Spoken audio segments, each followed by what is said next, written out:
how would you like to make your first million? And today we have Suzi Seddon joining from United Kingdom, from the land where Shakespeare is from. And the reason that we are so happy is because as all of you know, I'm based in London, and this broadcast we love uh, the Americans and the people from United States, but the majority, 80% of the people showing up in the podcast, they are from United States. So we love to have more people from United Kingdom in the Well, I Unstoppable podcast if it's possible. Yeah.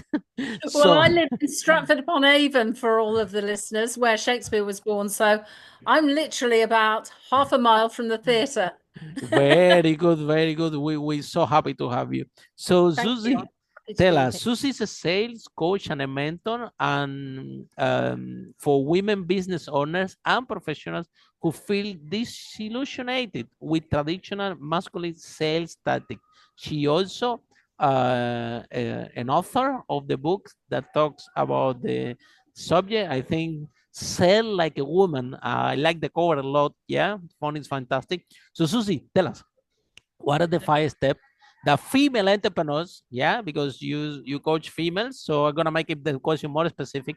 What are the 5 steps that female entrepreneurs should be doing in order to make the first million, to go from 0 to 1 million? Welcome to Unstoppable Podcast with Harry Sardinas, inspiring conversations with influential millionaires, investors, thought leaders, entrepreneurs who are making a massive difference with their innovative products and services, and sharing the challenges and wisdom of how they sold their first million.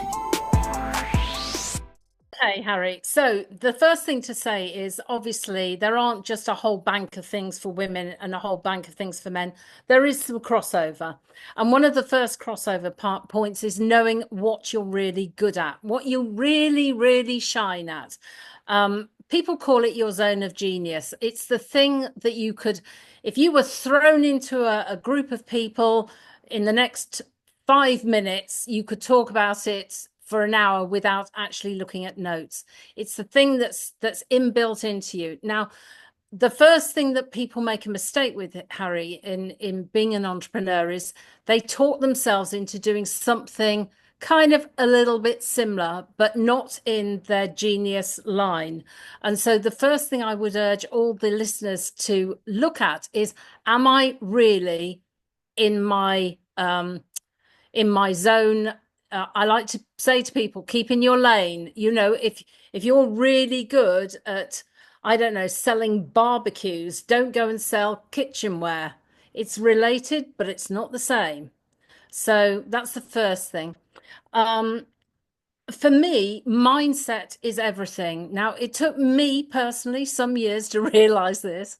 And I think without a good mindset, a positive mindset, a confident mindset, I think you can be really sunk. So that's one of the big things to work on first when you're sort of going into entrepreneurial life.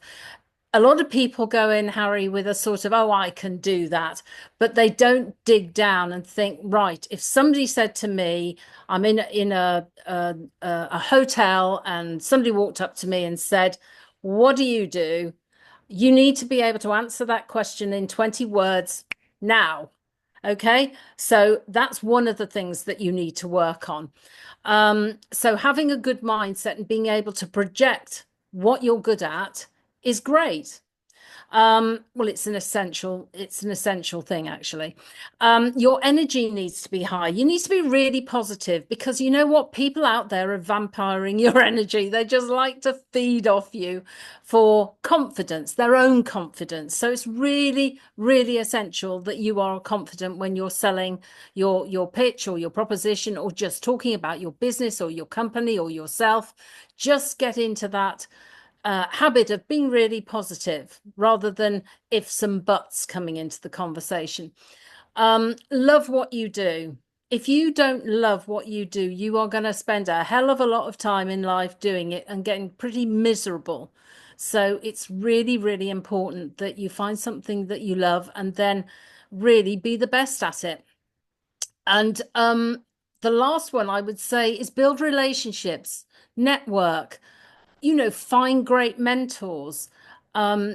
find a group of people that you can hang out with that can support you. Relationships are the fundamental to entrepreneurial life, Harry, I believe, because it can be a very lonely place to be, as I know you know. Sales like a woman, and let's go directly to the point, because Susie, everybody out there, right? They don't like salespeople. They say, "Oh, this person is coming to sell me something," and these people are salespeople. And then what you described to me before we started the broadcast, that also you have a lot of men coaching and teaching women how to sell in but Masculine energy. but let me tell you, who loves sales. Do you know who loves sales?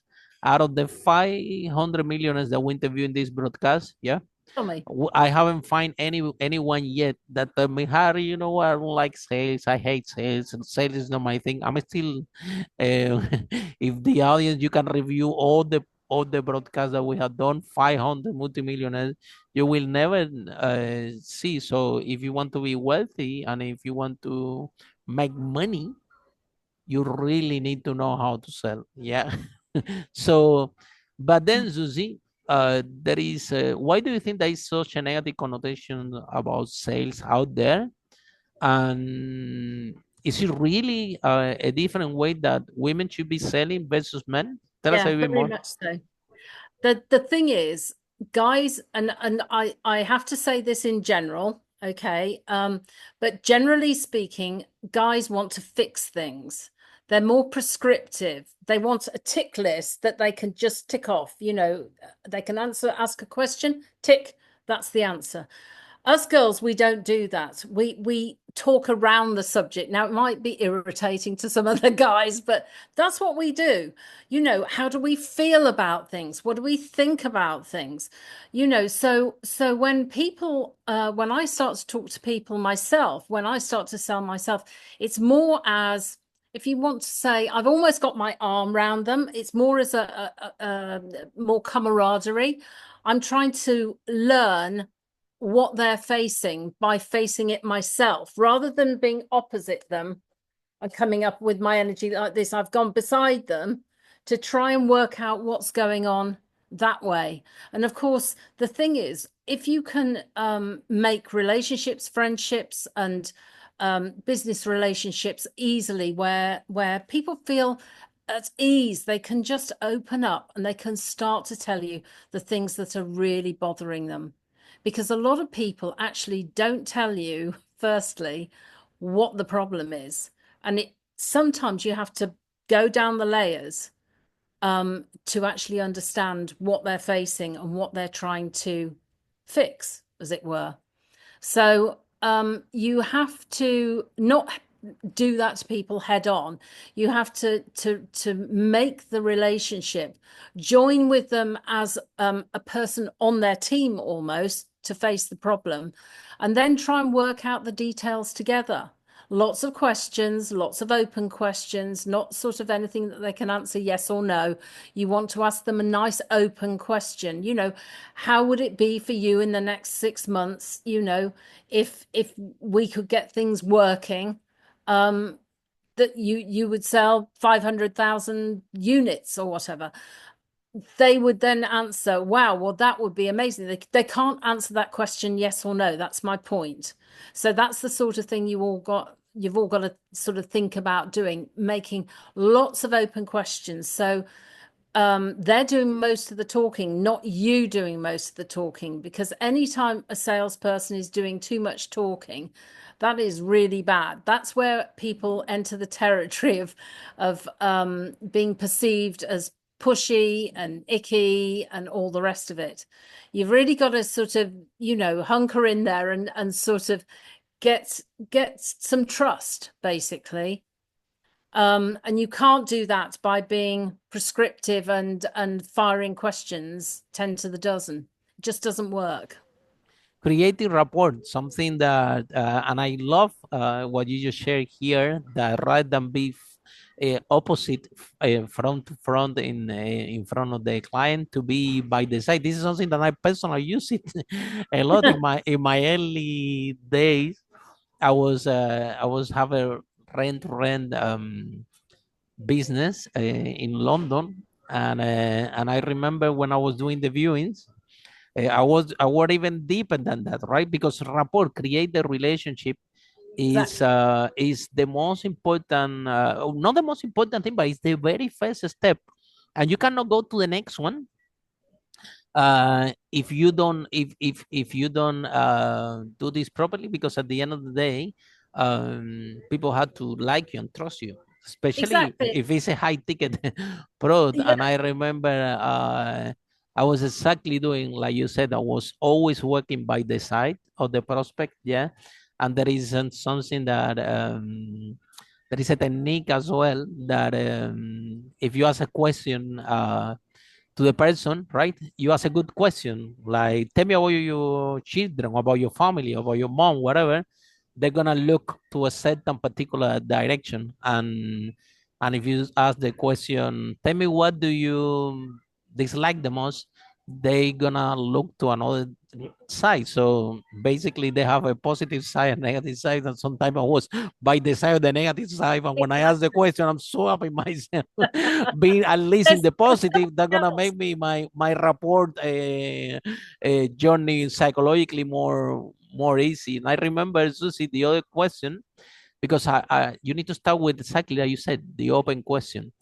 And I realized when we were meeting this prospect, I was doing landing services, okay? But one question that worked for me amazing, and I strongly recommend to all our listeners, is where are you from? Where are you from is the question most positive, Yeah. most powerful that I ever find in the planet in Going order to the emotion. to create rapport, because people start to say, you look at you, you said I'm from the Chesapeake land. So when you tell to the people where are you from, the people they get so emotional about where are they from, that you can create a rapport immediately. So Susie, but Yeah. however, there's a little bit I controversial. wanted to just Go, drop go something ahead. else in there. Yes.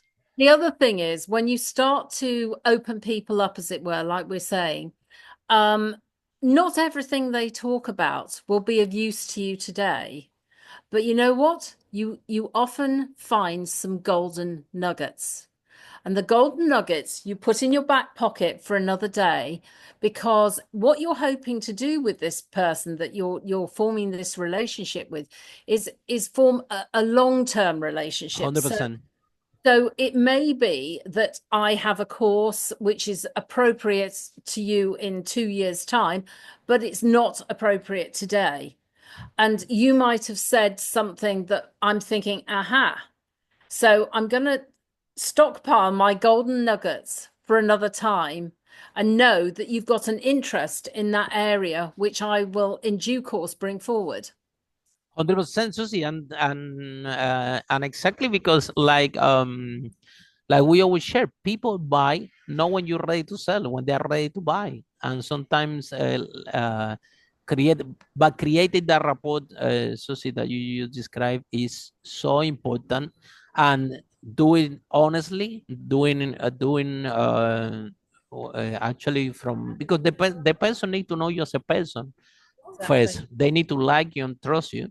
And like I always said, you know, the we will love if you like the opportunity, amazing. But if it not, I wish that you find one that suit you. This is how really we operate, right? We don't ride and push. We're trying to pull the people through to our It's a chat. products and services. And but rapport at the beginning is key, and doing authentically, and do it also like you said, Susie. Not only looking at the short term. You know, there are some people that say, "Hi, hello, how are you?" Try to sell you something, and then when they realize that you're not interested, whatever, that's it. They cut Exactly. and they move on, and you are like, "Wow, that was, I will never do business with this people, with this person again." You Yeah. know, And people, people make assumptions as well. I mean, absolutely. I have a little story on that. Years ago, I went to buy a car and I took my, well, he was my husband at the time. Isn't he? But I took my husband with me, and the salesperson in the car dealership absolutely had decided it wasn't me that was the purchaser, that it was my husband. And so Oh, going along big, with big his, mistake. If he's you got his cannot assess that, clipboard. are you He's selling? got his clipboard and he's asking questions, you know, the prescriptive way. We know about that, don't we? And he got to the end and he looked up to my husband and he said, "What do you think?" And he said, "I think you've got the wrong person. It's not selling to, it's her." And I said, Oh, "Bye." I walked out. huge, I'm not, huge. yeah, massive. Happens a lot. Let's Yeah, expand a little bit more in this, Susie, because sometimes is if you are selling a product or a service and more than one person come, you have to be able to identify who is the decision taker. I know that because I used to rent rooms, and the rooms sometimes they are couples. So now I have an extra step. Now they are coming. I'm telling them, where are you from? I'm telling the good and the bad questions to see what side I should work next to them. But on top of that, now I have to throw more questions to figure out who is gonna get the buyer behavior, And sometimes who's the decision maker, because it's not for sure. It's one of the two. Usually, used to be the girl, to be in my well, rare, yeah, because I was selling accommodation, a place to live. So I think that the boys, they work a little bit like, whatever you choose is fine. But I had to double check because sometimes with the boys, so it depends on the couples, the flow that they have. You know what? One of the things I don't ask is who is the decision maker. No, you cannot ask this question. Oh my God, you killed the deal if you ask this question. This is not the territory of Sell Like a Woman. So tell us, Susie, tell us some examples so the people selling out there know how to identify the decision maker without making this question. You cannot do that. I would simply say, who else is involved in making a decision? Yeah. And you might have the two of them there and they'll look at each other and either he'll say, well, she wears the trousers, or she'll say, well, just us or me, or the other one will say me. Saying who is the decision maker is too hard, but you can ask who else is involved in the decision today. It's a little bit softer. Yeah, I think the person answering the question, when you are selling the product, you ask, you are write something what you said. Yeah, they should be the people that talk the most, right? Yeah. And you should be selling it. I always said, Susie, is about asking the right question. You just need to ask the right question and shut up and listen. Exactly. Yeah, and if you can do that, you're gonna go way too far in sales.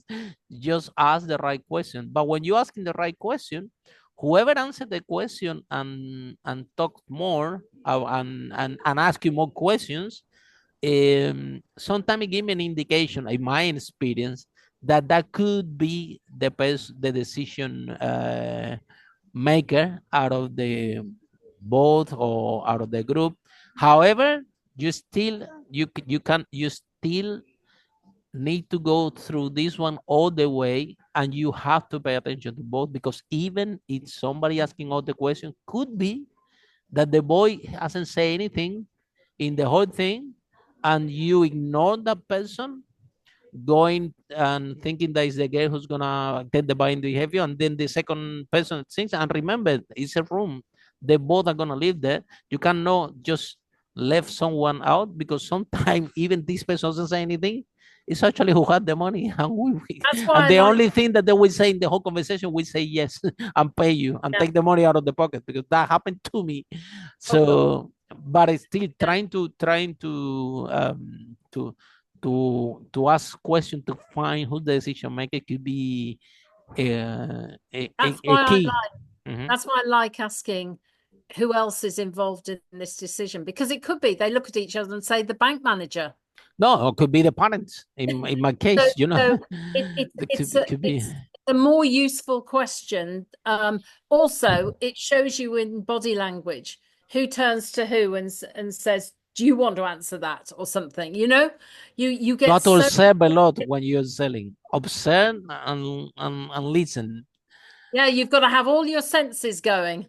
which is totally opposite, Susie, what we see out there. I'm on the space. I specialize. One of the things that I specialize in sales one to many. So we teach Okay. how to. That's why I'm so excited about the topic here. We train entrepreneurs how to speak in public, right? Which is basically selling one to many, because everybody that you're speaking, you are selling either a product or an idea. So and when you are selling, when you have this capacity, right? Sometimes you go to an event and you hear that the people, I asking to the person, how was the event? What did you like it? And I said, Harry, the event was so bad. It was selling and selling and selling and selling. I get so bored and I left. And so what this audience, what this attendee for the event is actually telling you is that the people, that the speakers there, they have a very poor sales skills, because if somebody come and tell you, Harry, you won't believe, I went this and it was this speaker and I was so in love with what he spoke that I bought his program straight away. You can see the difference when you are on the stage and you know how to do this. You selling, I would call it soft selling. Soft selling, on the cover selling. It happened so fluidly that they come to you. They say, Harry, this is my credit card. This is, I'm buying to your program, so that you attract them to you. Rather, you see a lot of events in UK that all you go, this is a fest, pitch fest. Everybody's selling, and the audience is like one speaker after the other one, and they're doing so. They're terrible. Have you been in those events, right? Oh my God. Yes. We've all been at those events. I often say, you've got to hear needs and wants. It's like you need petrol or gas, but you want chocolate. So that's my own view on it. Yeah, so I think that everything has a process, and if when you're selling, you don't know what you're doing, you're gonna come across, if you're a boy or girl, you're gonna come across like pushy, like and it's gonna damage even this very much so. relationship. Yeah, I always said that selling is well, I describe it like, when if you're gonna marry someone, you know, go the first day and tell you, you marry me. The girl is gonna tell you, the girl probably is gonna slam your your I've had a face. great slide on that actually, with somebody down the road going, marry me. Yeah, you need to take. I think that you need to invite the girl out first. You have to pay if you can't pay. So see if create that rapport, what we're talking, and after you build the relationship, and when the person is ready, you're ready, then people will buy your product. And if it's not a good fit, it's okay. You say goodbye and you move on. So why we make sales so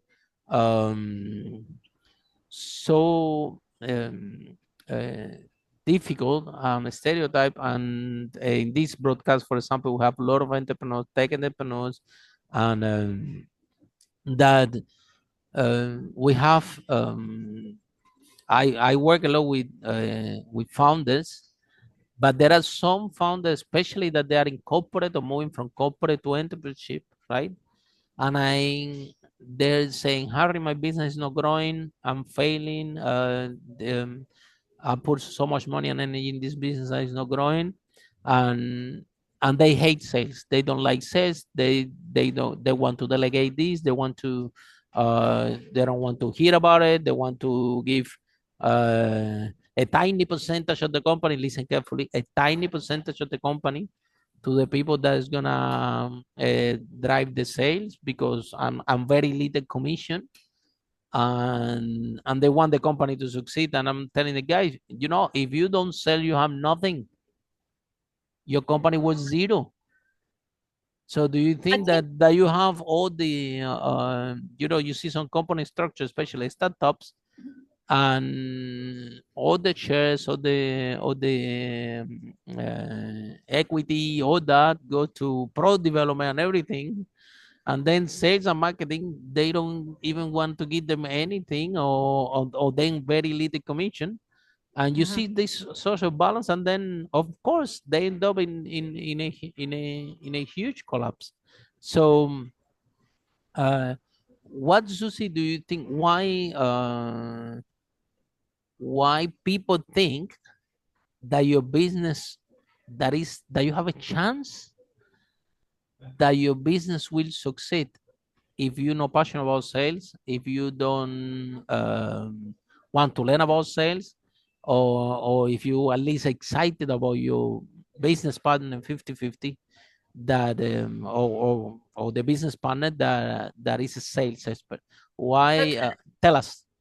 So I'm thinking that a lot of people who come out of corporate life and they want to be an entrepreneur, they have been very used to being fed leads.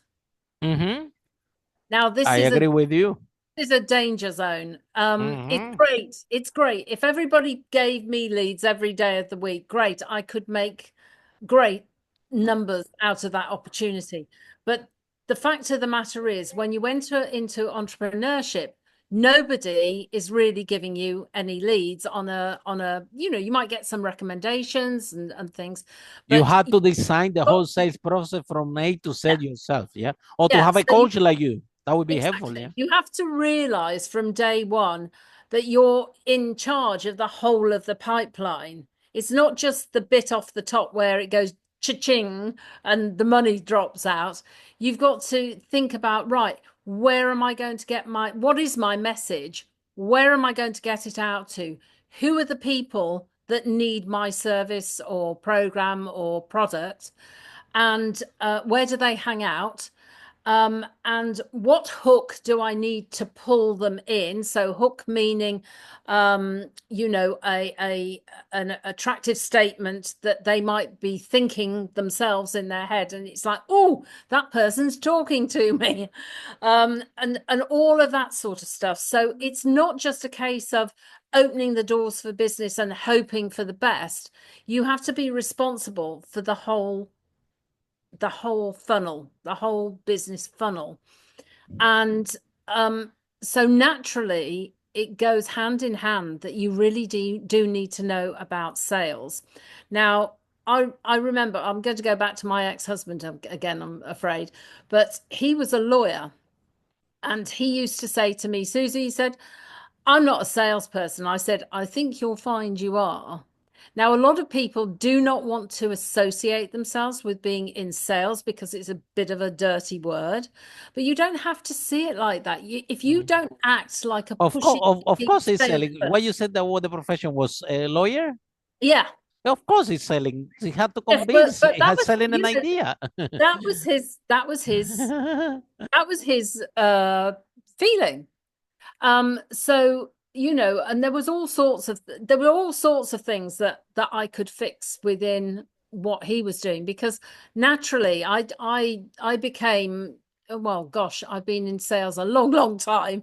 So, you learn by your own mistakes, and then you get better and better, you refine it and things. And every business, your process will be refined. You'll get better messaging, better hooks, better clients, better referrals, because you'll learn, and you've got to be sort of open to that learning process. And as you say, you need probably some sort of mentor or coach to help you along the way, because it's very hard to read the label from inside the bottle, isn't it? Absolutely. And in this broadcast, how to make your first million if you're starting a company.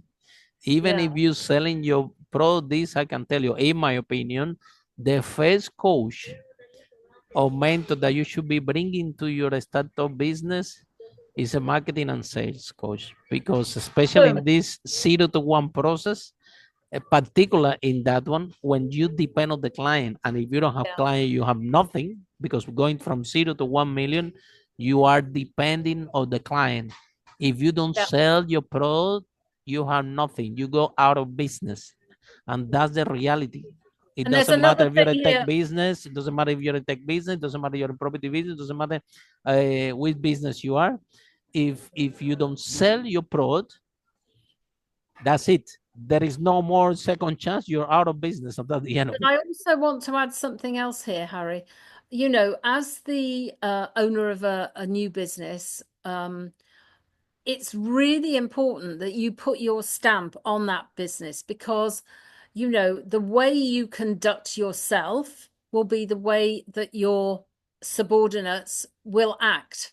So I've known of businesses where they all walk around with the phones next to their heads. And it's just like, why are you doing that? He's in an office 15 feet away. Go on your feet and ask. Don't ring them up. You know, this is the relationship thing. But if you have a boss at the top of the organization who's always on the phone, this is exactly what everybody else is going to copy. 100%. So likewise, whatever you know, if you say to your people, look, I don't believe in pushy sales. I want people to feel that we're really experts in what we do. I want to get that message out into the world so we are known as the number one people for whatever it is. Then you are leading from the front, and your people know what you expect when they go out to sell. Because otherwise you'll get very sort of divorced from the message in your company. Then you get frustrated because you've got all of these salespeople doing something else, and you're thinking, where have they got this from? Well, the fact of the matter is, if you haven't put your stamp on it, then they will make it up as they go along, and they will do the best they can. And they will, you know, you're not really in charge of the direction of the company. Yeah, and in the end of the day, Susie, is you have to identify the product, and that's why entrepreneurs need a mentor and a coach in that in this subject, because it's gonna be an outsider, and the outsider is very important because between the clients giving you feedback, right? Out of your product. If you listen, if like we articulate before, a good salesperson is someone who listen, also to listen the client as well. I remember when I started my first property business, I really need to rent the room. You know, as you know, London, the rooms are expensive. So if I don't rent the room and the room is empty, I need to pay from my pocket. And the bank only lent me £3,000. So I had to rent this room, whatever it takes. It's very quickly. I got several rooms to rent because I rent the whole house and I was renting the room individually. And then I opened the room, and it come the first person to see the room. I said, "Look, do you like the room?" And it was a boy. The boy told me, "Not really. You know, it need painting, man. You know, this long rooms all. It was in West Ferry, close to Canary Wharf." And then the guy left. As soon as the guy left, I went there to the painting shop in the corner and say, "I need to paint the room. Can you give me some paint?" So I never painted anything in my life, to the point, and I told that to the person that was selling me the materials, and then he told me, "Harry, I already know that you never paint in your life, because the question that you answer and what you asking for, you don't have any clue what you're doing. So take this and go and paint the room." So I never paint any room or anything in my life, but I need it so badly that I went there and I paint. I remember I paint the ceiling and paint the walls and paint myself. The window was a disaster. I bet. But finally managed, and I was so proud. Yeah, I was in the all night without sleeping. True story. Yeah, without sleeping, painting it. I never painted in my life, so it was a big job. I had to give 2 coats, things like You that. should have gone to an expert. Then, look what happened. Next day, come a girl to do a viewing. I said, "Look, what do you think? The room amazing, clean, right? Painted, painted in white." And the girl say, "Oh yeah, yeah. Yeah, but it looks a little bit cold. I said, what do you mean cold? Yeah, I don't know. It look clean, but it's kind of empty, this thing. I don't know. I need it more warm, when that is cold. So So you've as got to soon as make they it. get left, I'm not gonna take it. So they get left, and then I went to IKEA and said, okay, you want warm? I give you warm. So I bought these blankets that they sell in IKEA that they are red, orange, and pink. I put it into a duvet cover. I bought a painting, black and white with a little bit of red, and in the way back, I think for the Chinese shop, I bought a vase with a flower. I think it cost £1 that thing. I'm telling you, back on the day when I started my business 18 years ago, and I still remember the story, right? Guess what happened? The third girl come. I said, and I opened the room and said, "Look, this is the room. Do you want to take it?" And guess what happened? The girl said, "I'll take it." And the rest is a story. 18 years. So the client, it will shape your product. It will tell you what form they want the product and how much they want to pay. Now, if you keep selling your product in the way that you think the people want it, sometimes the perception is completely different what they actually want to pay and in what form. So, and sometimes you see people out there you're selling and they are so schematic, exactly like you said, like checking a tick, tick, tick, tick, tick, tick, no sense.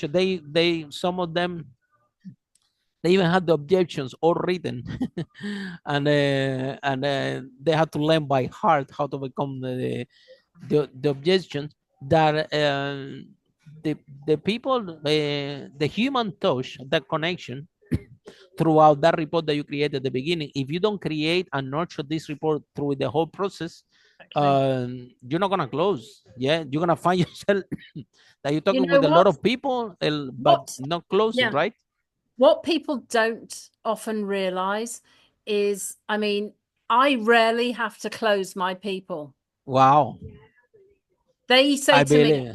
but the question they ask me is, how do I work with you, Suzi? Mm-hmm. Job done. How you get to this level? How Well, you get to this level?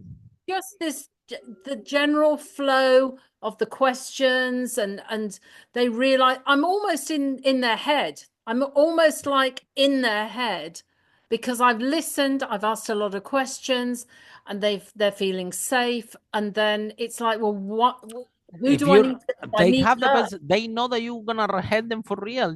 They, rather than being pushing, right? If out of the conversation they can see that you're an honest person and you really care. I think the question is Oh, I care. You do. really care about the clients, and how they can perceive that through an honest conversation, and you really care and you really want to help them to solve the problem because you know how important it is. um, then that's all. That's what they really Yeah. And they'll want. keep still. If they're looking for a sales coach, they're not looking for I have this question for you, yeah, which is something very common that is happening, right? That then is related to coaching, Yeah. because this is some entrepreneurs, this is what they do.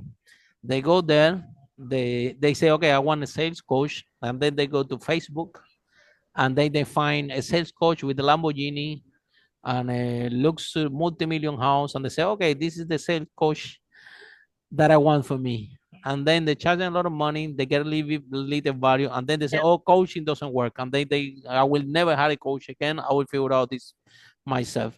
Happens a lot in Well, the industry, especially those ones that do this. They're very good at sales. yeah, So exactly. Well, in they my book, they're great at book, sales. at the Yeah, top of my book, you can see here. Can you yeah. see it? You need The to magic, also, Susie, mention it. Yeah. the magic and the method. So the Uh-huh. method is I teach people their own magic. The method is just the nuts and bolts of selling. But that's way down in the second part of the book, because the most important thing is actually understanding your own magic and bringing that out, being confident, having a good mindset set with lots of energy around your subject matter. And you know what? The rest will be easy, and you won't have to manipulate. You won't have to persuade. I say you can influence, but you can't persuade. And you'll find it easy. The whole point is, Susie, to attract them to you, how they can how they can be leaning into you. And of course, it requires a lot of experience, and it's not easy. No. It's not easy. You really, if you don't have experience, you really need a qualified person to walk you through this process, because some of the things it's not gonna make sense to you. I see this a lot because when I go out, um, when I go out with my girlfriend, she's buying dresses, right? And I don't like to go inside the store, but I see what she's doing. She goes inside one, she touches it, and she see how much it is. Touch the dress again. Okay, I'm going. Then go to a next store. So I'm not looking at the store. I'm looking at her buying behavior. And after 10 or 12 shops being on for a street, she comes back and then she pick one. And it's not the most expensive, it's not the cheapest. So why she's picking this one? Because what she's looking in the buying behavior is more value for her money. She's looking what is the best dress that look like a super cool, and if it's the most expensive, fine. But even if it's not the most expensive, which is getting more value for her money, and sometimes we are selling and we're selling a product or a service, but we never ever evaluate how we buy. What is our buying behavior? And I Yeah. think, Susie, a lot of people will learn a lot about selling if they start to analyze themselves. I always share with them. I said, look, how come some people are wearing Nike shoes, and let's say, to give you an example, and and a a watch that is worth £2, to give you an example. Yeah. So what it means is that the running shoes are important for you. That's why you pay premium, but you don't care too much about the time. That's why you're wearing a watch of $2. So Yeah. the pricing comes sometimes with the perspective, Susie, and how would you bring those quality lists that actually leaning and interested in the product that you sell it, because it doesn't matter if they qualify, if the leads are not qualified, there is gonna be a difficult part in the process. I saw one movie from long time, uh, long time. It was about sales, and it was a battle because the good leads somebody have it, yeah, and then it was giving the bad leads to everybody. Oh God. And then they were saying, until you don't sell X amount of these bad leads, you will never get the good leads. And of course they did, to the point that in the movie I think that they break into the office and stole the good leads. Because I'll tell you, I started off in life, in sales life, working for a timeshare company. Now, timeshares today are not very popular, but eons ago they were. And basically, what you were given was a list of names, a long list. wow. And you actually had to ring somebody up and persuade them to come from wherever they were, which in my case was usually about 3 or 4 hours away from where I live, to come and view a timeshare apartment, which they Oh, hadn't wow. thought before the phone call that they needed. Oh my God. I mean, That's it's a tough. very hard sell. Now, I got that down to a fine art. And what it basically was, and I'll tell everybody what it was, I had to get out in the first 17 seconds. And today you haven't got that long. Mm-hmm. But in the first 17 seconds, I had to get out a statement, a little bit about me, and then on the end of that, without a pause, a question. Wow. So about me and a question. And then that would buy me the next probably 20 seconds. Oh my God. So if Oh my God. I make the right question To be very at precise, that yeah. point. Oh God, yes. If I made the right question at that point, it would buy me the 20 seconds. Then I would ask another open question, which might buy me a bit more time. And I would yeah, love to tell I this got story to my very, sales very team. good at Yeah, that. I would But, love you to know, tell this story to my sales team and say, look how sales used to be before, without AI, without all these gazillion things that you yeah, guys well, the use. thing is, I mean, effectively, it's cold calling, Harry. That's what it is. It's cold calling, and it's tough. So anybody out there trying to cold call, you've got to get a step, you know, a Oh, step great and a skills question. set. Oh my God, you have Back to. And we're That's talking about another. the skills. You for that it's a skill. The more you practice, the better you become. So But it is. But you try one question, you know, people put the phone down. You try it again, you put the phone down. You change the question, you might get a little bit of an answer, and you think, okay, how can I tweak that? So it's always about tweak and change and tweak and change. You know, these are the important things. So until it works, and when it works, keep it tight. Yeah, I yeah, always said, because people keep changing. I said, look, if it works with the sales, if it's working, keep yeah, it don't tight. lose Keep sight. it. That's Don't it. lose That's sight of it. something. Don't Don't lose. speak more. Don't speak.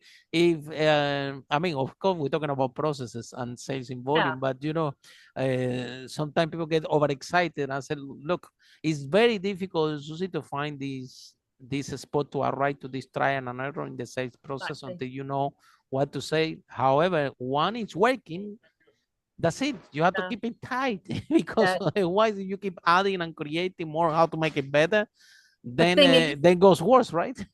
don't lose sight of something that's working. And that was a big lesson for me. Ah, tell I me about it. Cost me a I had fortune. This I lesson had cost me a something that fortune. was working. I was selling it. Then I was thinking, oh, perhaps I should do whatever.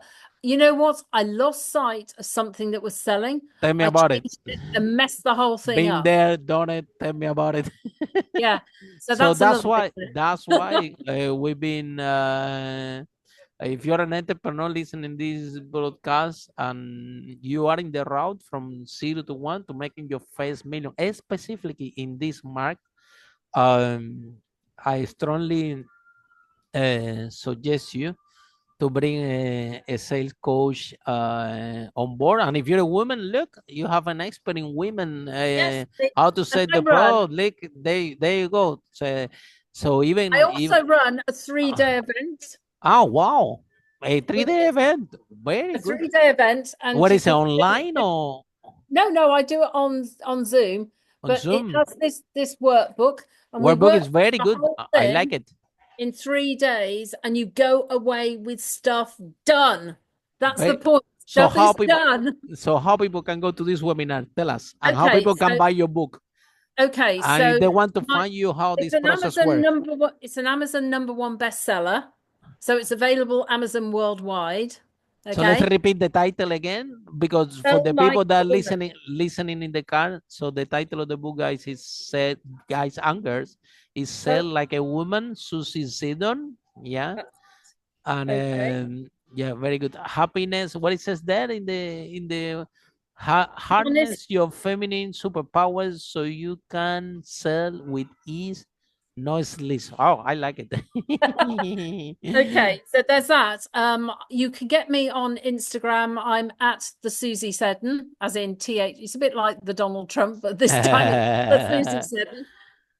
And you can see a lot of my previous recordings I've done on there. And obviously, you know, Harry will be putting this out.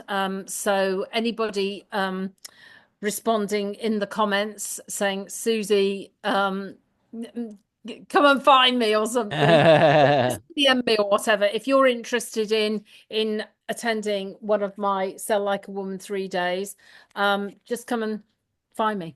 How they can find you? Is a website or Yeah, in LinkedIn? In LinkedIn. suziseddon.com.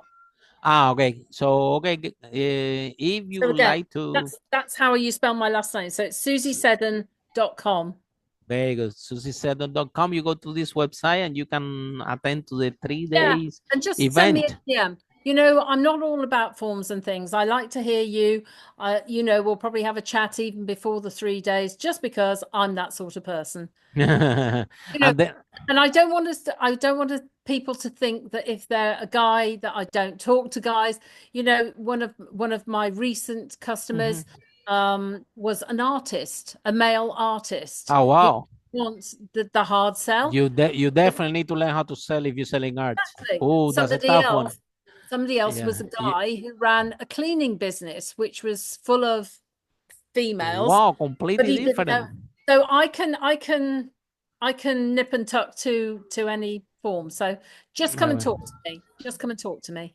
Yeah, that would be fantastic. And for all of you following this broadcast, see you in our next episode. How great people like Susie break that wall and achieve the first million. And remember, nothing happens in business until the sale is made, and you are in your journey starting your business and growing your business, and specifically in the 0 to 1 mark, which is 0 to 1 million, when you literally depend on the client. Because after, we can say, you go from 1 million to 10 million, you're not depending on the client. Now you have somehow a structure, like what Susie was saying. Once you have from A to Z this structure, work it out how your sales process work, then it's more about systems and how to implement that system effectively, how to train more team to other. But if you are in the early stage, and also in the 1 to 10 million as well, how to optimize this system and how to make it effective for everyone, you need a mentor and a coach, someone that is with the feet on the ground and done it. Yeah. And try to find someone like you, something real, something approachable. Yeah, with a good sense of humor. You're a fun person, right? But try to find a sales coach that also meet your values, I think, right? So because that sales also have to be ethics, okay? And if you want to do unethical sales, probably maybe Susie is not gonna be your coach, But if you want to do it, to grow sustainable, maybe you can find alignment there. So thank you so much, and see you in our next episode. Bye, everyone. Bye for now. Thank you. Bye, Harry. Bye. Follow us for more interviews with world's most influential, audacious entrepreneurs that overcame challenges and adversity, providing you with the blueprint of how they sold their first million so you can grow your business exponentially.